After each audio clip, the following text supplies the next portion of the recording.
السلام عليكم magacaygu waa Nasriin waxa aan dhigtaa jaamacad balse waqtigan waxa aan ku jirnaa aniga saaxiibaday fasax waxaanan qaadanaynaa waqti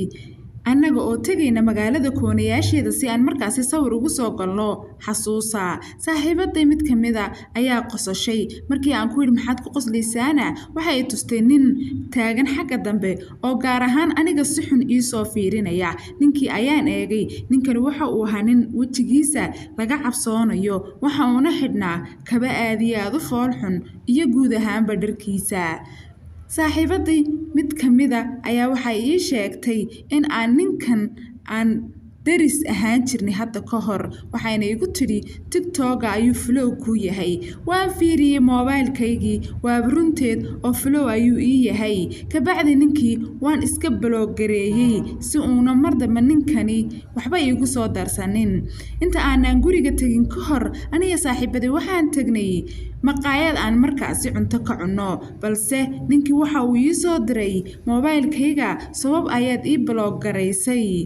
balse waan yaabay ninkii sababta uu iigu soo qorayo waxyaalaha noocan iyo xiriirka naga dhaxeeya ninkii waa uu daba socday maalinkii oo dhan waxa uu ii soo diray message-yo kabacdi mar labaad ayaan haddana block gareeyay saaxiibadahay waxba uma sheegin si ayna markaasi jawigooda aanan uga qasin waxaan imid waxoogaa kabacdi guriga waxaan iska daawanayay filimaan sidoo kale khadka ayaan kaga jiray mobilkayga waxaan isku dayay inaan galo suuliga musqushi markii aan ka soo baxay waxa aan ka war helay laptopkayga oo la iigu soo diray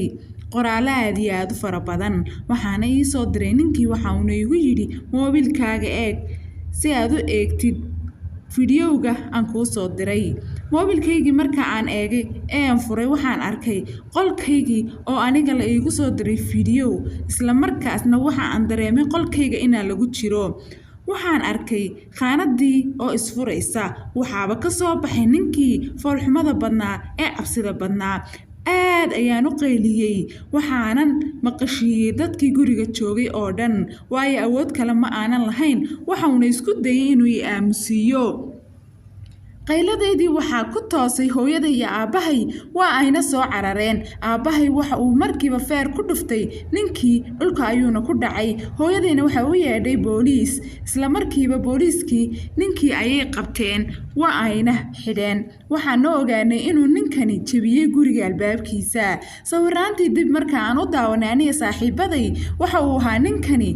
nin markastana daba taagan isla maalinkii aan sawirka galaynay meel kasta oo tagnana waa uu daba socday oo ma uuna naga hadhin